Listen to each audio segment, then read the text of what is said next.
हरे कृष्णा। जय श्री हरि। ओम नमः शिवाय। प्रिय भक्तजनों, आज बृहस्पतिवार के दिन आप बृहस्पति देव की बड़ी ही दुर्लभ कथा सुनेंगे। इस कथा को सुनने से भक्तों की सभी मनोकामनाएं भगवान बृहस्पति देव की कृपा से पूर्ण हो जाती है। तो आइए बड़े ही श्रद्धा और प्रसन्न चित मन से इस कथा को सुनते हैं। भारतवर्ष में एक प्रतापी और दानी राजा राज्य करता था।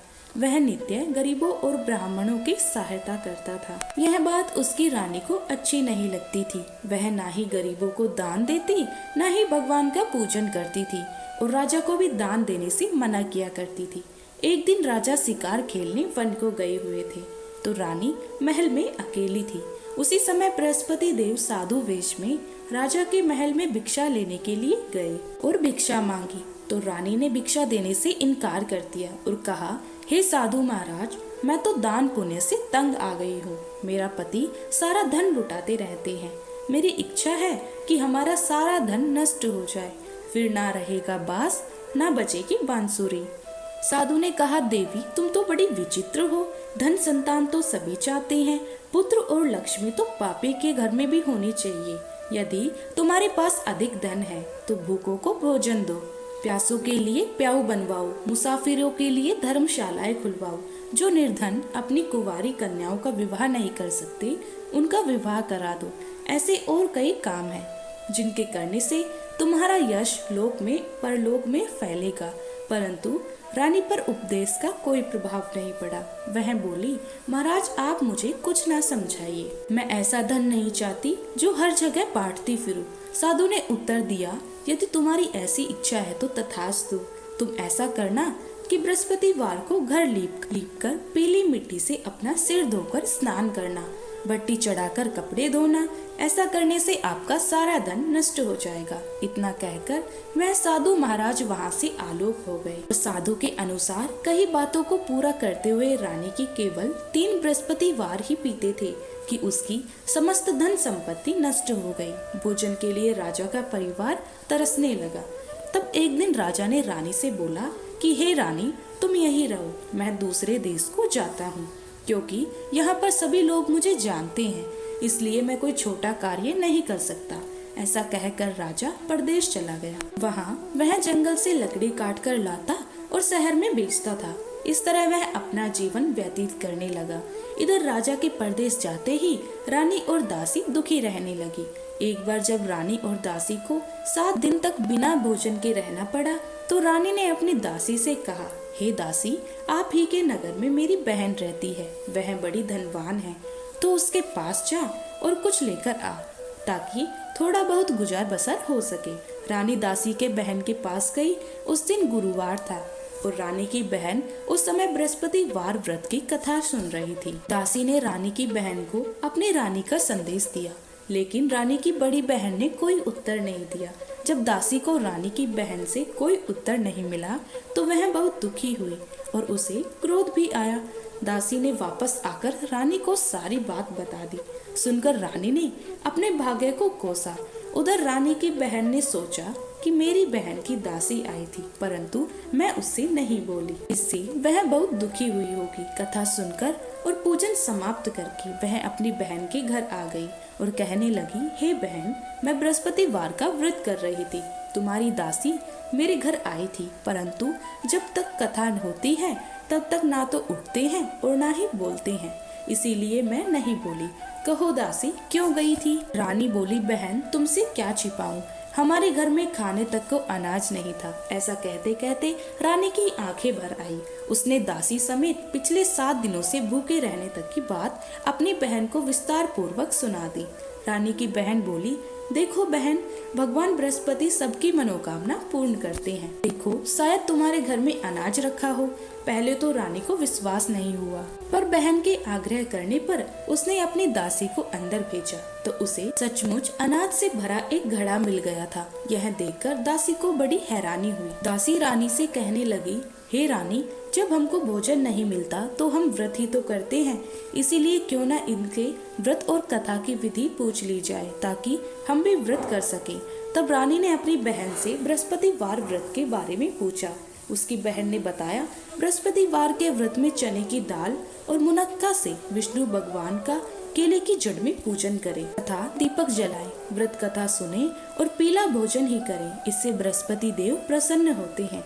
और व्रत और पूजन विधि बताकर रानी की बहन अपने घर को लौट गई। 7 दिन के बाद जब गुरुवार आया तो रानी और दासी ने व्रत रखा। गुड़साल में जाकर चना और गुड़ लेकर आई। फिर उससे केले की जड़ तथा विष्णु भगवान का पूजन किया। अब पीला भोजन कहाँ से आए? इस बात को लेकर दोनों बहुत दुखी थी, क्योंकि उन्होंने व्रत रखा था। इसीलिए बृहस्पति देव उनसे प्रसन्न थे। इसीलिए वे एक साधारण व्यक्ति का रूप धारण करके 2 थालों में सुंदर पीला भोजन दासी को दे गए। भोजन पाकर दासी बहुत प्रसन्न हुई और फिर रानी के साथ मिलकर भोजन ग्रहण किया। उसके बाद वे सभी गुरुवार को व्रत और पूजन करने लगी। बृहस्पति भगवान की कृपा से उनके पास फिर से धन संपत्ति आ गई, परंतु रानी फिर से पहले की तरह आलस्य करने लगी। तब दासी बोली, देखो रानी, तुम पहले भी इस प्रकार आलस्य करती थी। तुम्हें धन रखने में कष्ट होता था, इस कारण सभी धन नष्ट हो गया। और जब अब भगवान बृहस्पति की कृपा से धन मिला है तो उन्हें फिर से आलस्य होता है। रानी को समझाते हुए दासी कहती है कि बड़ी मुसीबतों के बाद हमने यह धन पाया है, इसीलिए हमें दान पुण्य करना चाहिए, भूखे मनुष्यों को भोजन कराना चाहिए और धन को शुभ कार्यों में खर्च करना चाहिए, जिससे तुम्हारे कुल का यश बढ़ेगा, स्वर्ग की प्राप्ति होगी और पितृ प्रसन्न होंगे। दासी की बात मानकर रानी अपना धन शुभ कार्यों में खर्च करने लगी, जिससे पूरे नगर में उनका यश फैलने लगा। उधर एक दिन राजा दुखी होकर जंगल में एक पेड़ के नीचे आसन जमाकर बैठ गया। वह अपनी दशा को याद करके व्याकुल होने लगा। बृहस्पतिवार का दिन था। एकाएक उसने देखा कि एक निर्जन वन में एक साधु प्रकट हुए। वह साधु वेश में स्वयं बृहस्पति देवता थे। लकड़हारे के सामने आकर बोले, हे लकड़हारे, इस सुनसान जंगल में तू इतना चिंता मग्न क्यों बैठा है? लकड़हारे ने दोनों हाथ जोड़कर प्रणाम किया और उत्तर दिया, महात्मा जी, आप सब कुछ जानते हैं, मैं क्या कहूँ? यह कहकर रोने लगा और साधु को अपनी आत्मकथा सुनाई। महात्मा जी ने कहा, तुम्हारी स्त्री ने बृहस्पतिवार के दिन बृहस्पति भगवान का निरादर किया है, जिसके कारण रुष्ट होकर उन्होंने तुम्हारी यह दशा कर दी। अब तुम चिंता को दूर करके मेरे कहने पर चलो तो तुम्हारे सब कष्ट दूर हो जाएंगे और भगवान पहले से भी अधिक संपत्ति देंगे। तुम बृहस्पति देव के दिन कथा किया करो, 2 पैसे के चने मुनक्का लाकर उसका प्रसाद बनाओ और शुद्ध जल से लोटे में शक्कर मिलाकर अमृत तैयार करो। कथा के पश्चात अपने सारे परिवार और सुनने वाले प्रेमियों में अमृत वह प्रसाद बांटकर खुद भी ग्रहण करो।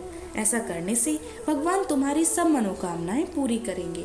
साधु के ऐसे वचन सुनकर लकड़हारा बोला, हे प्रभु, मुझे लकड़ी बेचकर इतना पैसा नहीं मिलता जिससे भोजन के उपरांत कुछ बचा सकूं। मैंने रात्रि में अपनी स्त्री को व्याकुल देखा है। मेरे पास कुछ भी नहीं है जिससे मैं उसकी खबर मंगा सकूं और फिर मैं बृहस्पति देव की क्या कहानी सुनूं। मुझको तो कुछ भी मालूम नहीं है। साधु ने कहा, हे लकड़हारी, तुम किसी बात की चिंता मत करो। बृहस्पतिवार के दिन तुम रोजाना की तरह लकड़ियां लेकर शहर में जाओ। तुमको रोज से दुगना धन प्राप्त होगा, जिससे तुम भली भांति भोजन कर लोगे और बृहस्पति देव की पूजन का सामग्री भी ले आओगे। बृहस्पति देवता की कथा इस प्रकार है, सुनो। प्राचीन काल में एक ब्राह्मण रहता था। वह बहुत निर्धन था। उसकी कोई संतान नहीं थी। उसकी स्त्री बहुत मलिनता के साथ रहती थी। वह स्नान नहीं करती थी, किसी देवता का पूजन नहीं करती। इससे ब्राह्मण देवता बड़े दुखी थे। बेचारे बहुत कुछ कहते थे, किंतु उसका कुछ परिमाण नहीं निकला। भगवान की कृपा से ब्राह्मण की स्त्री के कन्या रूपी रत्न पैदा हुआ। कन्या बड़ी होने पर प्रातः स्नान करके विष्णु भगवान का जाप और बृहस्पतिवार का व्रत करने लगी। अपने पूजन पाठ को समाप्त करके विद्यालय जाती तो अपनी मुट्ठी में जौ भर के ले जाती और पाठशाला के मार्ग में डालती जाती। जब ये जौ स्वर्ण के हो जाती तो लौटते समय उनको बीन कर घर ले आती। एक दिन वह बालिका सूप में उस सोने की जौ को फटक फटक कर साफ कर रही थी। उसके पिता ने देख लिया और कहा, हे बेटी, सोने की जौ के लिए सोने का सूप होना चाहिए। दूसरे दिन बृहस्पतिवार का दिन था। इस कन्या ने व्रत रखा और बृहस्पति देव से प्रार्थना करके कहा, मैंने आपकी पूजा सच्चे मन से की है, तो मेरे लिए सोने का सूप दे दो। बृहस्पति देव ने उसकी प्रार्थना स्वीकार कर ली। रोजाना की तरह वह कन्या जौ फैलाती हुई जाती। जब लौटकर जौ बीन रही थी तो बृहस्पति देव की कृपा से सोने का सूप मिला। उसे वह घर ले आई और उसमें जौ साफ करने लगी, परंतु उसकी माँ का वही ढंग रहा। एक दिन की बात है कि वह कन्या सोने के सूप में जौ साफ कर रही थी। उस समय उस शहर का राजपुत्र वहां से होकर निकला। इस कन्या के रूप राजा को इस बात का पता लगा तो अपने प्रधानमंत्री के साथ उसके पास गए और बोले, हे बेटा, तुम्हें किस बात का कष्ट है? किसी ने तुम्हारा अपमान किया है अथवा और कोई कारण हो सो कहो, मैं वही कार्य करूँगा जिससे तुम्हें प्रसन्नता हो। अपने पिता की राजकुमार ने बातें सुनी तो वह बोला, मुझे आपकी कृपा से किसी बात का दुख नहीं है। किसी ने मेरा अपमान नहीं किया, परंतु मैं उस लड़की से विवाह करना चाहता हूँ जो सोने के सूप में जौ साफ कर रही थी। यह सुनकर राजा आश्चर्य में पड़ गया और बोला, हे बेटा, इस तरह की कन्या का पता तुम ही लगाओ, मैं उनके साथ तेरा विवाह अवश्य ही करवा दूंगा। राजकुमार ने उस लड़की के घर का पता लगाया और बताया। तब मंत्री उस लड़की के घर गए और ब्राह्मण देवता को सभी हाल बताया। ब्राह्मण देवता राजकुमार के साथ अपनी कन्या का विवाह करने के लिए तैयार हो गई तथा विधि विधान के अनुसार ब्राह्मण की कन्या का विवाह राजकुमार के साथ हो गया। कन्या के घर से जाते ही पहले की भांति उस ब्राह्मण देवता के घर में गरीबी का निवास हो गया। अब भोजन के लिए भी अन्न बड़ी मुश्किल से मिलता था। एक दिन दुखी होकर ब्राह्मण देवता अपनी पुत्री के पास गए। बेटी ने पिता की दुखी अवस्था को देखा और अपनी माँ का हाल पूछा। ब्राह्मण ने भी सभी हाल कहा। कन्या ने बहुत सा धन देकर अपने पिता को विदा कर दिया। इस तरह ब्राह्मण का कुछ समय सुख पूर्वक व्यतीत हुआ। कुछ दिन के बाद फिर वही हाल हो गया। ब्राह्मण फिर अपनी कन्या के पास गया और सारा हाल कहा तो लड़की बोली, हे पिताजी, आप माताजी को यहाँ ले आओ, मैं उन्हें विधि बता दूंगी जिससे उनकी गरीबी दूर हो जाए। वह ब्राह्मण देवता अपनी स्त्री को साथ लेकर पहुंची तो अपनी माँ को समझाने लगी कि हे माँ, तुम प्रातः काल प्रथम स्नान आदि करके विष्णु भगवान का पूजन करो तो सब दरिद्रता दूर हो जाएगी। परंतु उसकी माँ ने एक भी बात नहीं मानी और प्रातःकाल उठकर अपने पुत्री के बच्चों की जूठन को खा लिया। इससे उसकी पुत्री को भी बहुत गुस्सा आया। उसने एक रात को एक कोठरी से सारा सामान निकाल दिया और अपनी माँ को उसमें बंद कर दिया। प्रातः उसमें से उसे निकाला तो स्नान आदि करा के पूजा पाठ करवाया तो उसकी माँ की बुद्धि ठीक हो गई। इसके बाद वह नियम से पूजा पाठ करती और प्रत्येक बृहस्पतिवार को व्रत रखने लगी। इस व्रत के प्रभाव से उसके माता और पिता बहुत ही धनवान और पुत्रवान हो गए और बृहस्पति देवता के साथ उसके प्रभाव से इस लोक के सुख को भोगकर अंत में स्वर्ग को प्राप्त हुए। इस तरह कहानी कहकर साधु देवता वहां से अंतर ध्यान हो गए। धीरे धीरे समय व्यतीत होने पर फिर वही बृहस्पतिवार का दिन आया। लकड़हारा जंगल से लकड़ी काटकर किसी शहर में बेचने गया। उसे उस दिन और दिन से अधिक पैसा मिला। राजा ने चना गुड़ आदि लाकर गुरुवार का व्रत किया। उस दिन से उसके सभी कलेश दूर हो गए। परंतु जब दोबारा गुरुवार का दिन आया तो बृहस्पतिवार का व्रत रखना भूल गया। इस कारण बृहस्पति भगवान नाराज हो गए। उस दिन उस नगर के राजा ने विशाल यज्ञ का आयोजन किया था तथा शहर में यह घोषणा करा दी कि कोई भी मनुष्य अपने घर में भोजन ना बनवाए, न आग जलाए। समस्त जनता मेरे यहाँ भोजन करने आए। इस आज्ञा को जो न मानेगा उसे फांसी की सजा दी जाएगी। इस तरह की घोषणा संपूर्ण नगर में करवा दी गई। राजा की आज्ञा के अनुसार शहर के सभी लोग भोजन करने आए, लेकिन लकड़हारा कुछ देर से पहुंचा। इसीलिए राजा उसको अपने साथ घर लेकर आए और ले जाकर भोजन करा रहे थे तो रानी की दृष्टि उस खूंटी पर पड़ी जिस पर उसका हार लटका हुआ था। वह वहां पर दिखाई नहीं दिया। रानी ने निश्चय किया कि मेरा हार इस मनुष्य ने चुरा लिया है। उसी समय सिपाहियों को बुलाकर उसको कारागार में डलवा दिया। जब लकड़हारा कारागार में पड़ गया और बहुत दुखी होकर विचार करने लगा कि न जाने कौन से पूर्व जन्म के कर्म से मुझे यह दुख प्राप्त हुआ है, और उसी साधु को याद करने लगा जो कि जंगल में मिला था। उसी समय तत्काल बृहस्पति देव साधु के रूप में प्रकट हुए और उसकी दशा को देखकर कहने लगे, अरे मूर्ख, तूने बृहस्पति देव की कथा नहीं करी, इस कारण तुझे दुख प्राप्त हुआ है। अब चिंता मत कर, बृहस्पतिवार के दिन कारागार के दरवाजे पर 4 पैसे पड़े मिलेंगे। उनसे तू बृहस्पति देव की पूजा करना, तेरे सभी कष्ट दूर हो जाएंगे। बृहस्पतिवार के दिन उसे 4 पैसे मिले। लकड़हारे ने कथा कही।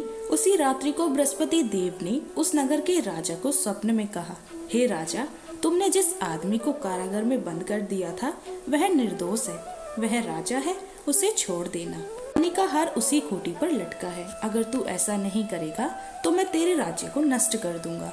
इस तरह रात्रि के स्वप्न को देखकर राजा प्रातःकाल उठा और खूंटी पर हार देखकर लकड़हारे को बुलाकर क्षमा मांगी और लकड़हारे को योग्य सुंदर वस्त्र आभूषण देकर विदा कर दिया।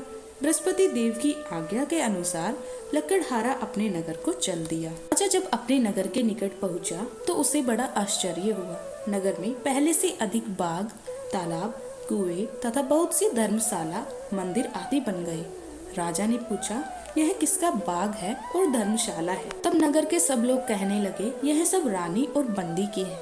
जो राजा को आश्चर्य हुआ और गुस्सा भी आया। जब रानी ने यह खबर सुनी कि राजा आ रहे हैं तो उन्होंने दासी से कहा, हे दासी, देख, राजा हमको कितनी बुरी हालत में छोड़कर गए थे।